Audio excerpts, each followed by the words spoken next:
What's on, ladies and gentlemen? My name's Ross, I like games, and today, I think it's about time we had another lovely update on the Gundam card game. And wonderful news! There's a bunch of stuff to talk about when it comes to the Gundam card game. Starting off with something which I know a lot of people are very excited about. And that is, you know that Mobile Suit Gundam Wing premium accessory set? The really good one? With your alternate art cards and your 10 resources with phenomenal artwork and your playmat, your sleeves, your deck box, etc. You know, the really awesome one? We know it's sold out like super quickly. Yeah, it's coming back.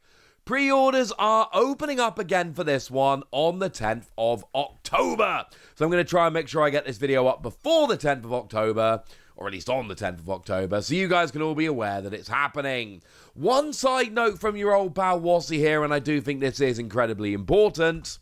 This sold out fast last time. This sold out very, very fast last time, and it says, well, pre-orders are closing on October the 24th, but it also has that same warning premium Bandai products always have. Pre-orders may ended, that's not the right way to phrase it, may end earlier than scheduled if the maximum number of orders is reached. This is not lasting until the 14th of October. I'm telling you right now, I'm telling you with absolute certainty, there is no way this is lasting until the 14th of October. You have been warned. If you want this, you need to get on quickly. But the thing is, you have those alternate arts of Hero Yui and A Shadow of Resolve. Check out how the artwork is, of course, the two cards switched around, which I very much appreciate. I think that's awesome. And then we've got the sleeves coming in here as well, which is the same artwork that we see on A Show of Resolve, which is lovely. And then you've got your deck box and your storage box and, oh yeah, your 10 resource cards. This is a cool product. It's one of those ones where if you're just a Gundam fan that wants a bunch of Gundam stuff, this is cool.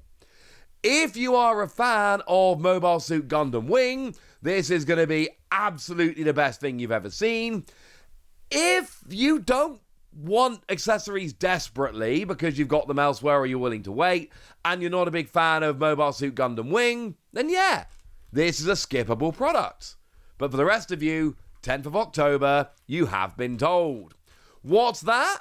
You really like the look of this product, but you'd rather it was a different Gundam property. You'd rather that it was Iron-Blooded Orphans. Well, do I just have the most wonderful news for you. There is a second one of these products coming along, and this one is for Iron-Blooded Orphans. And yes, once again, pre-orders are starting on the 10th of October. Very similar product, but it's not one we've talked about before, so let's go and have a bit of a dig in. Now, once again, pre-orders open on October the 10th. They actually don't close until November the 3rd, but I cannot stress this enough, they are not gonna last until November the 3rd. They will be gone, I mean, probably on October the 10th, but certainly very shortly after, although honestly, judging by recent products like this and some of the One Piece stuff on Premium Bandai, if it lasts beyond the 10th of October, I'm going to be a pretty surprised Wassy. I just don't think it's going to happen. Would love to be proved wrong. I would love this stuff to be readily available for everyone that wants it for a very long time. That would be amazing. But the reality is these products generally don't tend to last. So if you want this, that's why I'm telling you now, please just get ready and be prepared for the 10th of October.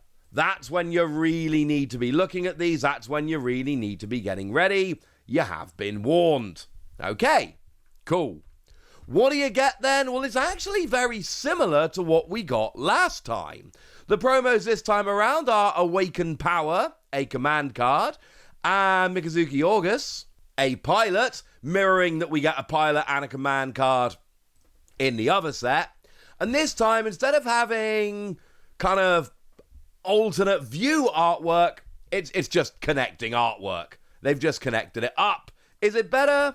I don't know. You tell me in the comment section which one you prefer.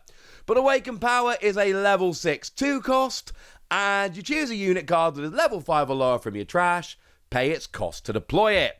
Gets those units back, that's a good thing. As for Mikazuki here, you got a level 4 1 cost pilot, +2/+1. As a burst, you add it to your hand, obviously it's a pilot. And then when paired, you choose one of your units and one enemy unit, dealing 1 damage to them. This is actually from Starter Deck 5, if anyone's interested. Awaken Powers from GDO2. This is from Starter Deck 5. But of course, both of those products do have Iron-Blooded Orphans in them, so that kind of makes perfect sense. Couple of promos, beautiful art, that's lovely. We've then also got ourselves a set of sleeves, and shockingly enough, the sleeves is just the artwork of both these promos, but now it's stitched together into one picture. That makes sense to me. We've then got a deck box, and I'm just putting it out there. If nothing else, better deck box. There's something about the red deck box here that makes me very, very happy. You've got a divider there, which points out it is Iron-Blooded Orphans' 10th anniversary. It's absolutely spectacular. It's wonderful. It's brilliant. I'm thinking about buying this just for the deck box alone. We've then got a playmat, which is not the same artwork as the sleeves and the promos. It's different artwork, but let's face it, if you're an Iron-Blooded Orphans fan, you're probably looking at this going, oh my word, yes, that's amazing. I must have it. And you know what? Yeah, you know what? Probably is. Then you got yourself a storage box. It's just a cardboard box you can use to store a bunch of cards in. But still, it looks cool, and it's to be fair, it is good for storing cards. And then we've got another 10 resource cards. I really like, incidentally, that in these Gundam products, they're not going, well, we're just going to give 10 of the same resource, it looks cool.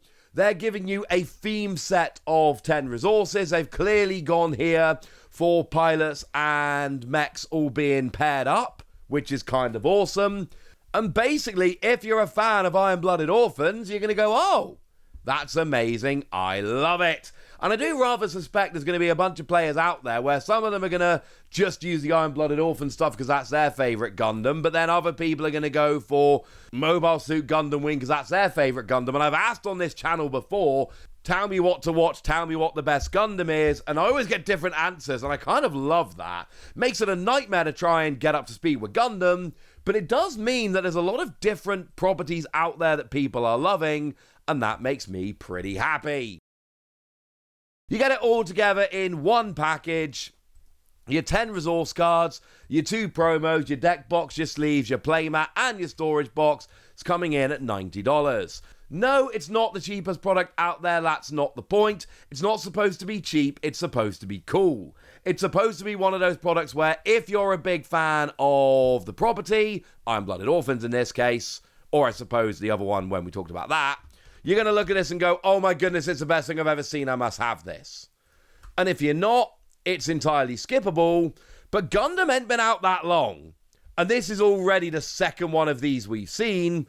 So if you're looking at this thinking, well, hang on a second, Wassy, I do like this kind of product, but what about this other Gundam property? That's actually my favourite. I can't say one way or another. I don't work for Bandai. I don't speak for Bandai. But I can tell you that it is starting to look a lot like we're going to be cycling through some other Gundam properties as we go. And this sounds awesome. Now, there is one piece of news I want to cover here just quickly that isn't actually to do with one of these fancy premium sets. And that is the news that multiplayer is going to be a little bit more of a focus moving forward for the Gundam card game. I'm not sure how I feel about this personally in terms of whether I want to play it, but I do know that having the option for a lot of people is going to be awesome. So the announcement came down. We're excited to keep expanding our multiplayer format, building on recent event performances and your passionate feedback. Starting October the 18th for offline regionals, Carta Magica at Gatineau, we'll be trialling competitive team battle as a special side event with the following rules. 35-minute rounds with 5 minutes overtime. No deck colour overlap allowed between teammates. So if you go white and blue, for instance, your opponent is allowed neither white nor blue. 10 shields instead of 8.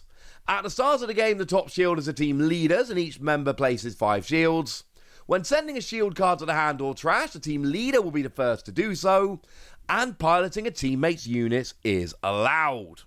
Our goal is to make Team Battle a format that supports a wide variety of strategies while remaining both fun and competitive. Please note that this is an experimental format and the rules may change at future events. The standard Team Battle format will continue to be supported for casual play. Thank you for your support, and we look forward to seeing you and your friends in more team battles. I love this. What they could do was go internally without telling us, let's look into doing this, we'll figure it out over the next few months or year or two. What they're actually doing is going, let's try this and we'll make it super clear to everybody that we are just playing around with it for the moment. We're trying to see what works and it might change in the future, but at least people get to have a play with this, and I think that's wonderful. I am not a huge fan of these competitive multiplayer formats myself, but that's not the point. Because when I go to events, I can play other side events, while people that do love these can go ahead and play these. Or maybe I'll try some of these, and it will turn out that it's actually my favourite way to play Gundam, which, let's face it, stuff like this has happened with other card games and me in the past. Either way, I love that new things are being trialled. I love that Bandai are taking a risk here and trying something new. I think this is wonderful. I've been covering the Gundam card game on this channel literally since the day it was announced. And it feels like every time I come and talk to you guys about the Gundam card game, there's just more awesome stuff to talk about. The game just keeps going from strength to strength. I absolutely love it. Long may it continue, frankly. But that's the news for now. So now it's over to you guys. Tell me what you think about this. Tell me if you're picking up either of these premium sets. Tell me what you feel about competitive multiplayer. Go nuts! Be nice. And then make sure you like this video, subscribe to this channel, follow me on Twitter at @TheWasi. That's where we talk about Gundam and a whole bunch of other card games. And please do consider checking out patreon.com/PTCG Radio, where you can support the channel, get some bonus podcasts and all kinds of fun things. But by far the most important thing, as always, look after yourselves till next time, would ya? Thank you very much for watching. My name's Ross, and you've been watching Wasi Plays.